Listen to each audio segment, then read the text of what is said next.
பாத்து வைங்க. மெதுவா வைங்க. என் புள்ள பாவம். ஐயோ கொஞ்சம் பாத்து பாரு. ஐயோ மாப்பிள்ள பாத்து. ஐஸ் கட்டி வைக்கிறேன். கொஞ்ச நேரம் அப்படியே வச்சுக்கிட்டே இருங்க. அதான் வைக்கிறேன். ஐஸ் கட்டி வைங்க, காய்க்கு மேலே வைங்க. விடுங்க. நான் என்ன பாடியாவ ஆயிட்டேன் ஐஸ் கட்டி வைக்கிறதுக்கு.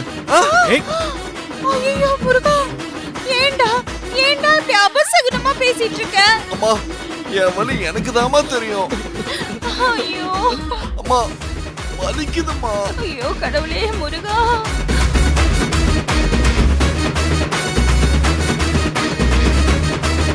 அம்மா முதல்ல அண்ணன் ஹாஸ்பிடல் கூட்டிட்டு போலாமா?